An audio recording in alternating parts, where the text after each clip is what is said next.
Transforming your relationship. I'm here again, Bonita Grange. I believe every relationship can be transformed into something beautiful. Yes, it's going to take a little bit of effort, a little bit of consciousness, a little bit of being intentional, but it can be what you want it to be. So, one of the main ingredients we're going to talk about tonight is emotional attunement. We kind of mentioned that here in some time past, but we're going to dive into that just a little bit more. And a wise man once said, "The purpose in a man's heart is like deep water, but a man of understanding will draw it out." That's wisdom from a man that lived many years ago by the name of Solomon. Attunement is one of the most, I'd say, it's one of the most important components in building a good foundation that will give you a healthy and open relationship. It's an opportunity to create a greater bond as you nurture the space with trust, understanding. When trust is being questioned, as many as you know, when trust is being questioned, guess what happened? You know that something is wrong, something is out of sync when trust is being questioned. Many will fail in this department where emotional attunement is concerned. One of the missing components in relationship, and not just being aware of that. It's due to having their own challenges at the moment. We kind of miss being in tune because of what we might be going through. But this is a time to let go of your ego and surrender your power to hear the entire need as she or he presents it to you. When you do this, the wall of defensive will come down because you're tuning into their world. You're not just hearing the feeling, but you're even reading between the lines of what is not even being said. How many is actually listen, including myself, folks? When we talk about transform your relationship, we are all a work in progress, including myself. And sometimes we listen, but what is the underlying message that sometimes we actually need to hear? What is attunement? Attunement is allowing yourself to step into the inner world of another person. You have to restrain yourself where your emotions are concerned, because now it's not about you, it's about them. It's you that's tuning your antenna toward the sender. In a case like this, you are seeking to understand before you are understood, to hear all that is being said with empathy and compassion. So by doing so, you now immerse into their world as you give yourself permission to listen. Give yourself permission to listen. When a mother is in tune with her newborn, she can mirror a child's behavior, the emotional needs, whatever's needed at that given moment. She just knows the different expression that childs make, and she cares for that child. That caregiver also will care for that child based on the need that needs to be met at that time. Wouldn't that be wonderful as couples or those that's in a relationship, that you can be in tune with someone else, that you know what their need are? My wife and I was talking about this here just recently, and like I said, we're all a work in progress. But when there's a need that's there, and when she's down, and when she's feeling or looking a certain way, I tune in, because once you live with someone long enough, you should have an idea of their feelings. You should have an idea when they're off.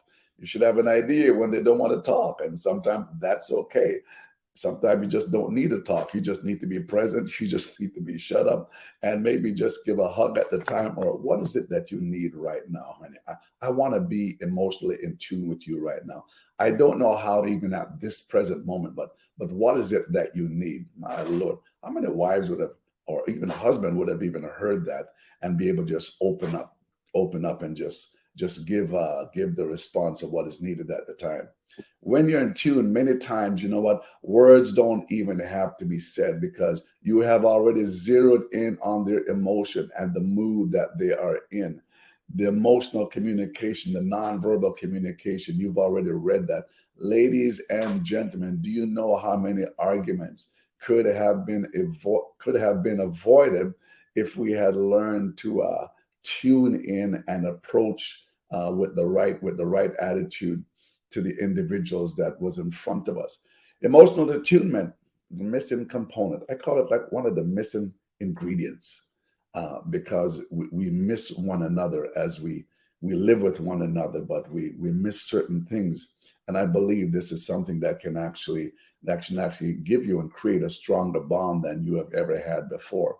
Emotional attunement will allow you to ride the challenging tide of life because you realize you're both in this together. I'm here to support you and not to throw you overboard. When you're down, you can count on me. Honey, you can count on me when you're down. Wouldn't that be beautiful if you could say that to your spouse? It don't have to be when the situation's going or not. Just that you can count on me. One of the most beautiful thing my wife had said, and she said it many times also, is that I just feel safe being around you. When a woman can be, when a wife can feel safe around being her husband, that is something to be desired. And when also a man can feel safe to be around his wife, safe in his emotions, safe in his response, safe in his vulnerability, that is something that is beautiful and can be created. So I'm not here, when it comes to emotional attunement, we're not here to criticize one another. We're not here to embarrass one another. We're not here to speak about you in a demeaning way. The roadblocks or even stonewall. We're in this ship together, and we've got to keep the water out of the ship. The greatest gift that you can give someone is your undivided attention. It is said that we are if we it is said that we're to talk more than we listen. We would have two tongues and one ear. And because we have one mouth and two ears, then we are able to listen more than we are able to speak.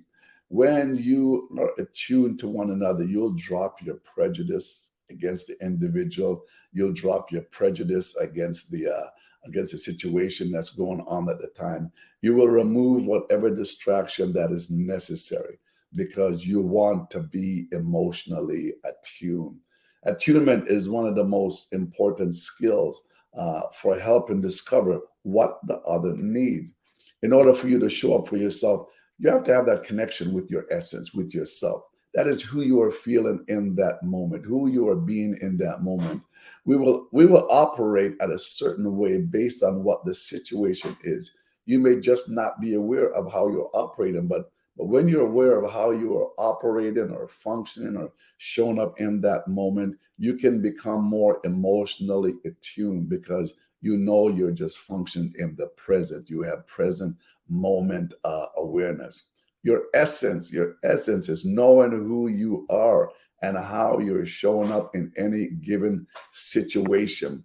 Having this mindset with your essence and showing up, you can create a more romantic experience. You can become more attuned to each other. In such moment, your creativity, you're fully open to possibilities that you might have never even seen before. Why? Because you are emotionally in tune, and you're in tune with your family connection. You're in tune with your profession in your professional life.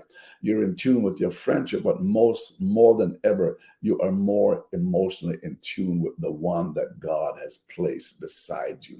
She is your helpmeet. You're there to help one another.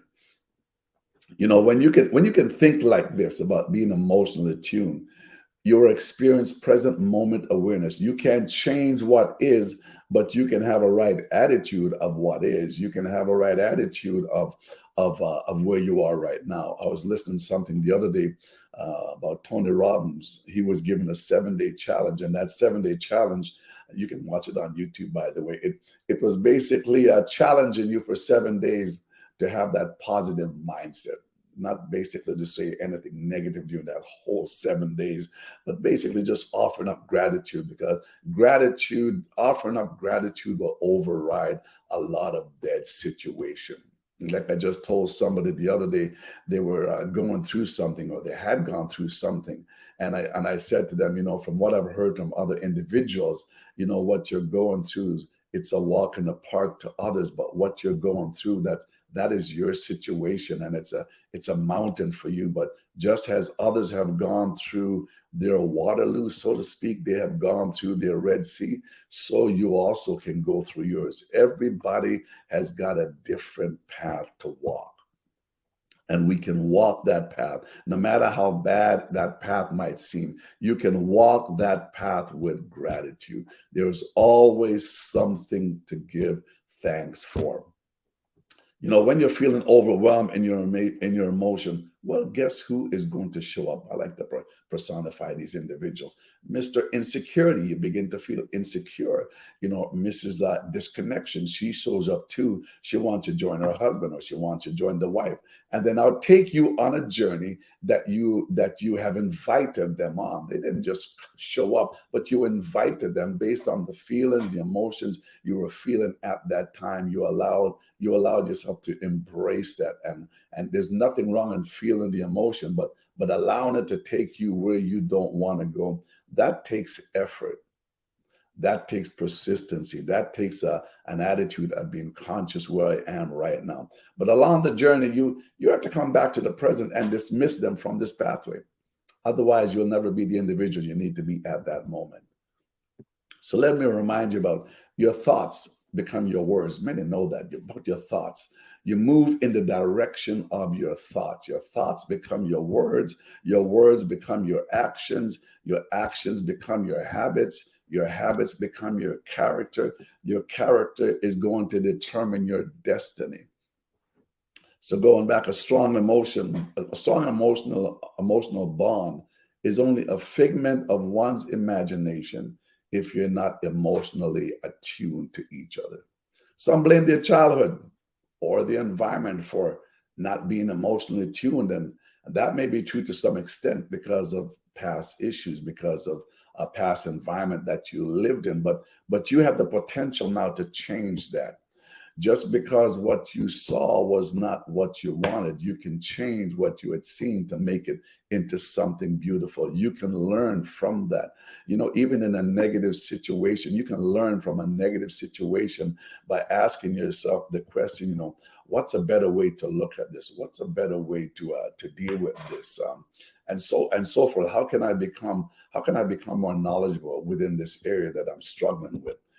So the question is what do you want your life, your marriage to look like now? Like I said, you might be blaming where you were because of your childhood and everything else, but what do you want your life to look like now? How emotionally attuned do you want your relationship to look like? Yes, you may have never seen that in the past, but this is the present now. You can make a difference for yourself, for your wife. You can make a difference for the next generation that's coming up. You can make a difference. Never mind what your parents look like if they weren't a good example. You have the power to change your destiny. And many times individual might put down the parents because of X, Y, and Z, but sometimes they're operating because that's the best that they know at that time. But because you are here now, you have more knowledge. You might have had more wisdom. You might have had more self-development, maybe that they didn't have. So you can spearhead your life into something beautiful. And so for many out there, you may never seen the connection between your parents, like we said, but you have the opportunity to change where you are right now. For my Christian friends out there, for the faith-based believers out there, we serve. We're here to serve. The Word of God teaches that we're here to serve one another. And what's so beautiful is that the Bible talks about even emotional attunement. Now, you won't see that word there, but as you begin to read through the scriptures, from Genesis to Revelation, you'll see how man is attuned to God and how God is attuned to man right up into the last day. There's an emotional attunement throughout the whole Word of God. In Isaiah 49:16, this is so beautiful. The Lord said, "See, I have engraved you on the palm of my hands. Your walls are ever before me. I have engraved you." How much more emotionally tuned can that be? In other words, if you're engraved in my hands, everywhere I go, you are there with me. Everywhere you go, I know your ups, I know you're down, because I'm emotionally attuned with you. He even had a passage that said, you know what, I will never leave you, nor will I ever forsake you, even to the end of the world. So you might say, well, the end of the world is not yet, but sometimes you feel that you're at the end of your world. But it's even when you feel that you're at your end, I'm right there, because I'm emotionally attuned to you. I will never leave you. I will never forsake you. And David said that even though I walk through the valley of the shadow of the death, he says, I will fear no evil. Why? Because he is with me. That's emotional attunement, friend. That's a God that cares that much, that he's going to be there for you in the good times, in the low times, in the bad times. He will be, and we can take those examples and bring them into our life. We can use that in our relationship, because we're here to serve one another. There's even another scripture that says that we have not a high priest that have not been touched with the feelings of our infirmity, but he has been touched with all of our infirmity. He knows how we feel. He knows our ups and our downs. So another thing is that when we're not aware, just shifting a little bit, when we're not aware of one another love language, we come out, we fall out of tune. To be in tune, we need to know one another's love language. That is knowing how to show love. When I know how to show love to my wife, she will respond a certain way because she feels like she's being loved in the way she wants to be loved. When the husband is being loved a certain way, he will feel those emotions that he's now being loved. So what is the love language? And many out there might know, and some of you may not, but there are 5 different love language that we talk about. We and the love, the different love languages that we just give me a minute here, that we talk about, that some might have known in the past, is we have the different love language. We have physical touch. We have the gifts. We have words of appreciation. We have the words of appreciation. We have quality time, and we have those different types of way we can show love to one another. Most men might gravitate to physical touch. That's just how we're wired, ladies. We're wired. Most of us, we enjoy physical touch, but we also like appreciation. We might also like gifts. Also, gifts for the wife. Now, she might like, many wives now would appreciate quality time, and they would also like words of affirmation. And so, for quite a long time before I came to the awareness of this, I would do a lot of things to my wife. I'm one that would cook, I would clean, and just do different things. And she likes that. She liked that. But what she really wanted, and what she really would appreciate, was quality time. So when I found that out, it's not like I stopped cooking or cleaning or whatever around the house. That's just me. But when I found out, yeah, it's quality time that she really wants. That was her love language. Then I was willing now to shift, and made sure I incorporate that. I made sure now that I make that a priority. So what was I doing now? I was showing her love the way that she wants to be loved. Even sometimes quality time where you're together, where you're walking, where you're sitting, where you're talking, whatever. You might be in a vehicle, just two of you driving. Sometimes word don't even need to be said. Just to have that quality time to be with one another, many times is enough. In Ephesians 4 and 16, it talks about unity. In order to be unified, you both have to come to some agreement, because united we stand, but divided we fall. Our foundation has to be built on something that is solid.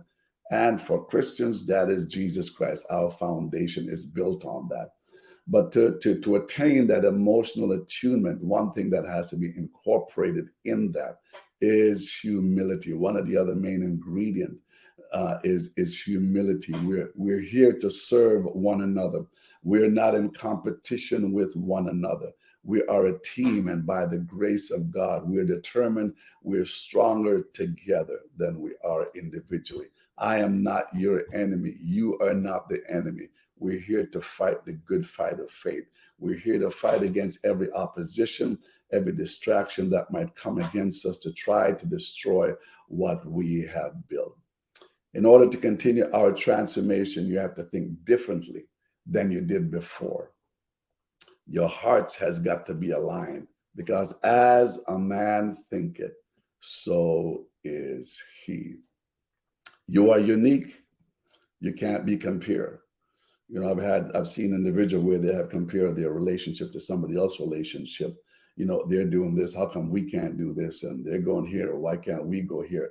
That damages the relationship, definitely, because there's a scripture that I love about being content in whatsoever state that I am in. I have to learn to be content. What Mrs. Jones and Mr. Jones have over there, that's great. If there's something there that I can use, or something there that I can take from what they're doing, that's great. But I can't compare myself, because it takes away from what we are trying to build. It takes away from what you are trying to build. Every relationship is unique. To cultivate attunement in your relationship, we need to have these different type of listening skills. We have to get rid of critical listening.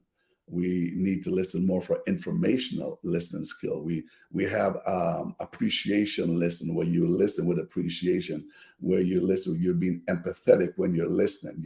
You're listening informatively. You're listening for the information that you might have missed. But there's more than enough times, you know what I'm talking about.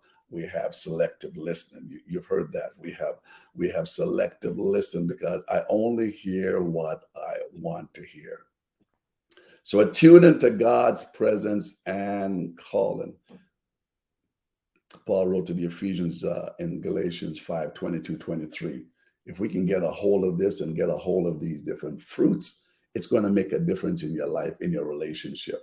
But the fruit of the Spirit is what? He starts off with love. You can have all the other fruits, but if you don't have love, it's as if you don't have nothing. The fruits of the Spirit is first love. If you have love, then the peace comes in. When you have peace, then patience comes in.